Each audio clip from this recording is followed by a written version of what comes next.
So hello everyone, welcome back in Hardoi वाला aspirant channel. आशा करता हूँ आप सभी लोग अच्छे होंगे और आपका जो आने वाला एग्ज़ाम है, यूपी पेट का एग्ज़ाम, यूपी एसआई का एग्ज़ाम और यूपी पुलिस कांस्टेबल का एग्ज़ाम, उसके लिए आप लोग प्रिपेयर हो रहे होंगे और अच्छे से तैयारी भी कर रहे होंगे। लगभग मैंने हिंदी के आधे टॉपिक आपके कंप्लीट करा दिए हैं और जो बचे हुए टॉपिक हैं, अब हम डेली एक टॉपिक को डिस्कस करेंगे। तो आज हम लोग पढ़ने वाले हैं हिंदी की सीरीज़ में एक मोस्ट इम्पॉर्टेंट टॉपिक, वाक्यांश के लिए एक शब्द। 1 से 2 नंबर आपके क्लियर हो जाने वाले हैं। बस आप लोगों को करना क्या है, वीडियो में लास्ट तक बने रहना है। और मैं आपको दावे के साथ कहता हूं कि ऐसा टॉपिक, ऐसा कंटेंट आपको कहीं नहीं मिलेगा। भले ही हमारे पास एडिटिंग थोड़ी कम है, बट मैं कंटेंट बच्चों को एकदम एक्चुअल देता हूं और कम टाइम में देता हूं। तो चलिए बिना किसी टाइम वेस्ट के शुरू करते हैं अपना आज का ये मोस्ट इंपॉर्टेंट टॉपिक, वाक्यांश के लिए एक शब्द। लाइन से हम लोग पढ़ेंगे। मैंने सारे ही ये इंपॉर्टेंट और सेलेक्टिव लिए जो प्रीवियस ईयर एग्जाम में आ चुके हैं। पहला है, जो कहा ना जा सके, इसको कहते हैं अकथनीय। अंडे से उत्पन्न होने वाला, अर्थात जिसका जन्म अंडे से होता है, तो उसे कहते हैं अंडज। जो बिना ढका हुआ हो, अर्थात जिसे ढका ना गया हो, उसे कहते हैं अनावृत। गुरु के समीप रहने वाला शिष्य, मोस्ट इंपॉर्टेंट है ये, अंतेवासी कहते हैं, बहुत बार एग्जाम में आ चुका है। अब हम बात करते हैं पांचवें पॉइंट की, दूसरी माता से उत्पन्न हुआ भाई, तो उसे कहते हैं अन्योदर। किसी बात को बढ़ा चढ़ाकर कहना, अतिशयोक्ति। आपने हिंदी व्याकरण में अतिशयोक्ति अलंकार के बारे में भी पढ़ा होगा, वहां भी बातों को बढ़ा चढ़ा के कहा जाता है। जिसकी आने की कोई तिथि ना हो, अतिथि कहते हैं उसे। आवश्यकता से अधिक वर्षा या बारिश कहलाती है अतिवृष्टि। अब हम बात करते हैं 9th नंबर की। तो 9 नंबर पे पॉइंट है, जिसका ज्ञान इंद्रियों द्वारा ना हो, तो इसे कहते हैं अगोचर या फिर इंद्रियातीत, अर्थात इंद्रियों से परे। जिसके पास कुछ ना हो, तो उसे बोलते हैं अकिंचन। जो जीता ना जा सके, अजेय। जिसका जन्म बाद में हुआ हो, अर्थात जो छोटा हो, तो उसे कहते हैं अनुज। जिसका जन्म पहले हुआ हो, तो उसे कहते हैं अग्रज। और इसके आगे है, जो बीत चुका हो, अर्थात जो पहले हो चुका है, पास्ट, उसे कहते हैं अतीत। अब हम चलते हैं नेक्स्ट पॉइंट पे। जो दिखाई ना देता हो, अदृश्य। वह स्त्री जिसका पति दूसरा विवाह कर ले, तो उसे कहते हैं अध्यूढ़ा। जिसे बुलाया ना गया हो, अनाहूत। जिसकी आशा ना की गई हो, अप्रत्याशित। जो कुछ ना जानता हो, अज्ञ। जिस स्त्री ने सूर्य ना देखा हो, असूर्य पश्या। मोस्ट इंपॉर्टेंट है, ये भी कई बार आ चुका है एग्जाम में। बिना वेतन का, अवैतनिक। जो पहले कभी घटित ना हुआ हो, अभूतपूर्व, यानी जो घटना कभी ना हुई हो पहले। अचानक होने वाला, आकस्मिक। जिस पर आक्रमण हुआ हो या आक्रमण हो, उसे कहते हैं आक्रांत। वह स्त्री जिसका पति परदेश से लौटा हो, आगत पतिका। आशा से परे, आशातीत। अभी मैंने आपको पढ़ाया था इंद्रियों से परे, तो हो गया था इंद्रियातीत। वहीं आशा से परे, आशातीत। अब हम बात करते हैं अगले पॉइंट की। आलोचना करने वाला कहलाता है आलोचक। इसके बाद का पॉइंट मोस्ट इंपॉर्टेंट है, क्या है? लिखने की वह कला जो बोलने के साथ लिखी जाती है, आशुलिपि। इसे कहते हैं आशुलिपि। चलते हैं नेक्स्ट पेज पे। तो हम लोग आ चुके हैं अगले पेज पे। अगले पेज पे पॉइंट है, आदि से अंत तक, उसे कहते हैं आद्यांत। जो आशा करता हो, आशावादी। आलोचना करने वाला, आलोचक। केवल इसी लोक से संबंधित, इहलोक। अत्याचार करने वाला, आतताई।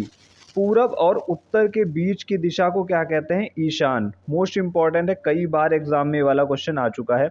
सूर्य के निकलने से पूर्व का काल कहलाता है उषा काल। छाती के बल चलने वाला, उरग। जैसे सांप होता है ना, सांप को भी उरग बोलते हैं क्योंकि वो छाती के बल चलता है। पर्वत के पास की भूमि को क्या कहते हैं? उपत्यका। एहसान को मानने वाला, कृतज्ञ कहलाता है, और एहसान को ना मानने वाला, कृतघ्न कहलाता है। ऊपर की ओर जाने वाला, यानी जो ऊपर की ओर जाए, उसे कहते हैं ऊर्ध्वगामी। खाने योग्य पदार्थ, यानी उसको कहेंगे खाद्य। जल में जन्म लेने वाला, जलज। भलाई की इच्छा रखने वाला, हितैषी कहलाता है। ये पॉइंट अगला हो गया। चलते हैं नेक्स्ट पॉइंट पे। तो अभी मैं आपको पढ़ा रहा था, ये आपको शायद दिखाना हो। भलाई की इच्छा रखने वाला हितैषी कहलाता है। अपने भरोसे रहने वाला, स्वावलंबी कहलाता है। जो अपने आप स्वयं उत्पन्न हुआ हो, स्वयंभू अर्थात भगवान शिव। जो किसी दूसरे की जगह पर आया हो, स्थानपन्न, हम लोग नहीं कहते हैं कि किसी का ट्रांसफ़र हो गया, मतलब ट्रांसफ़र का मतलब किसी दूसरी जगह पे चले जाना या उसकी जगह पे किसी और का आ जाना, इसे कहते हैं स्थानापन्न। सदैव रहने वाला, शाश्वत। शक्ति की आराधना करने वाला, शाक्त। जहाँ तक संभव हो सके, यथासंभव। शक्ति के अनुसार, यथाशक्ति। मृत्यु की इच्छा रखने वाला या फिर मृत्यु की इच्छा कहलाती है मुमूर्षा। और इसके अगला पॉइंट है, जो नष्ट होने वाला हो, नश्वर। मछली पकड़ने वाले को क्या कहते हैं, धीवर। जहाँ जाना कठिन हो, दुर्गम। ऐसा बोला जाता है, कभी कभी आप पढ़ते हो कि पैराग्राफ में, वह बहुत ही दुर्गम स्थान है। दुर्गम का मतलब होता है जहाँ पे जाना बहुत कठिन हो। जंगल में लगने वाली आग को कहते हैं दावानल। गोद लिया हुआ पुत्र कहलाता है दत्तक पुत्र। तो चलते हैं अब नेक्स्ट पेज पे। तो हम लोग आ चुके हैं नेक्स्ट पेज पे। पीछे पीछे चलने वाला कहलाता है अनुगामी। जो कम जानता हो, अल्पज्ञ। जो विधि कानून के खिलाफ हो, विधि अथवा कानून के खिलाफ हो, तो उसे बोलते हैं अवैध। अभिनय करने वाली स्त्री कहलाती है अभिनेत्री। बिना वेतन के कार्य करने वाला, भी मैंने आपको बताया था, अवैतनिक। जिसका कोई शत्रु पैदा ना हुआ हो, अजात शत्रु। जिसके आने की कोई तिथि ना हो, अतिथि। तत्काल कविता करने वाला, आशु कवि। मोस्ट इंपॉर्टेंट है, मैं आगे पॉइंट रख दिया करूंगा, ये एग्जाम में आने के चांस बहुत ज़्यादा रहते हैं। जो पहले कभी नहीं देखा गया, अदृष्ट पूर्व।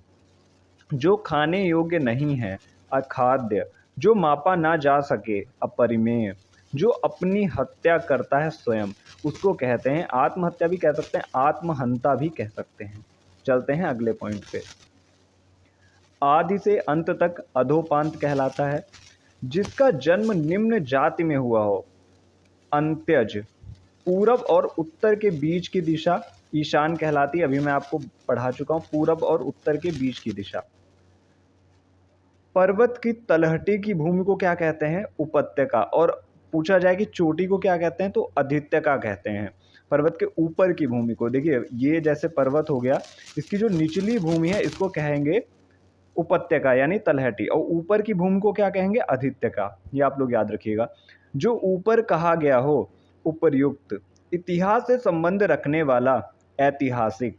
कुंती के पुत्र को क्या कहते हैं, कौंतेय। किसी वस्तु को देखने की बलवती इच्छा यानी प्रबल इच्छा कहलाती है कौतूहल। वह स्त्री जिसकी एक संतान के बाद कोई अन्य संतान ना हुई हो, तो उसको कहते हैं काकबंध्या। कई बार आ चुका है, बच्चे यहाँ पे कंफ्यूज हो जाते हैं क्योंकि आप लोग हमेशा इजी के चक्कर में रहते हो। जितना ज़्यादा आप लोग इजी लर्न करते हो, अब एग्जामिनर इजी चीज़ें नहीं पूछता है। जिसे बाहरी जगत का ज्ञान ना हो, उसे कहते हैं कूप मंडूक। अच्छे कुल में उत्पन्न हुआ हो, कुलीन। जो गाने योग्य हो, उसे कहते हैं गेय। तुलना करने योग्य, तुलनीय।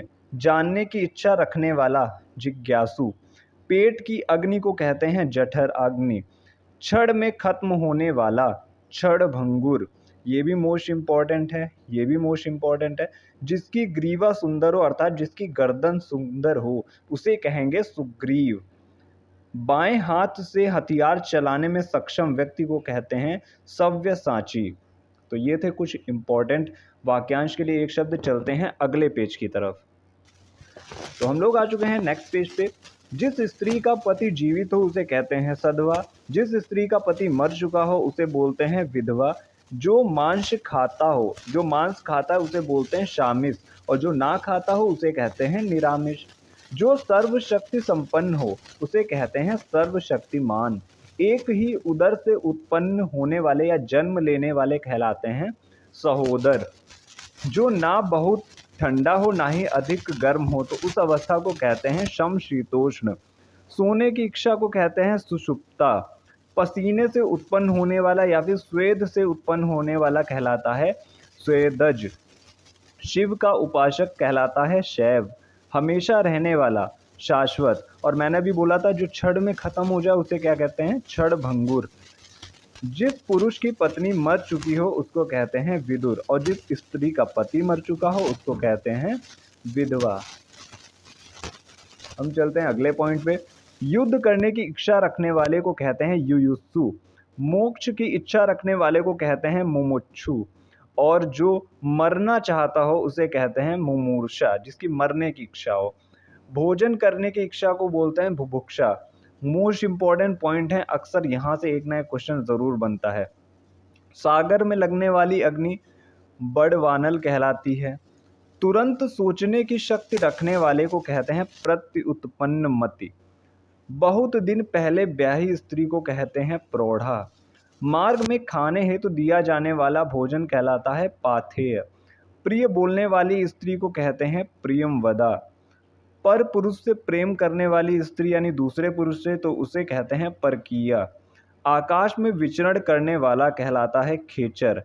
जो मांस ना खाता हो, अभी मैंने आपको बताया निरामिष, और जो मांस खाता हो उसे कहते हैं शामिस। बात करते हैं अगले पॉइंट की। जो नृत्य करता हो उसे कहते हैं नर्तक। प्रजा द्वारा चलाया गया राज्य कहलाता है प्रजातंत्र। जो तुरंत जन्मा हो उसे कहते हैं नवजात। पीने की इच्छा रखने वाला कहलाता है पिपासु। तैरने की इच्छा रखने वाला कहलाता है तितीर्षा। जो दूसरों के दोषों को खोजता हो, छोटी छोटी गलतियों को खोजता हो, उसे कहते हैं छिद्रान्वेषी। अब हम चलते हैं अपने लास्ट पेज की तरफ। तो फाइनली आ चुके हैं लास्ट पेज पे। इसके बाद ये वाक्यांश के लिए एक शब्द वाला टॉपिक आपका खत्म हो जाएगा। बिना पलक झपकाए निर्निमेष। जो युद्ध में स्थिर रहे युधिष्ठिर। जंगल की आग कहलाती है दावानल।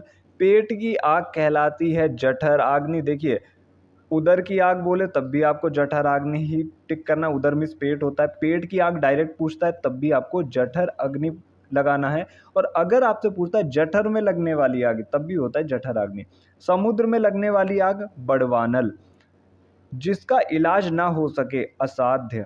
हवन में जलाने वाली लकड़ी को कहते हैं समिधा। आधी रात का समय कहलाता है निशीथ। उत्तराधिकार में प्राप्त संपत्ति कहलाती है रिक्त। जिस पर मुकदमा चलाया गया हो उसे कहते हैं अभियुक्त। जहां खाना मुफ्त में मिलता हो कहते हैं सदाव्रत। व्यर्थ खर्च करने वाले को कहते हैं अपव्ययी। और जिसकी गहराई नापी ना जा सके उसे कहते हैं अथाह। जो आँखों से परे हो उसे कहते हैं परोक्ष। तो ये थे इम्पॉर्टेंट कुछ महत्वपूर्ण वाक्यांश के लिए एक शब्द।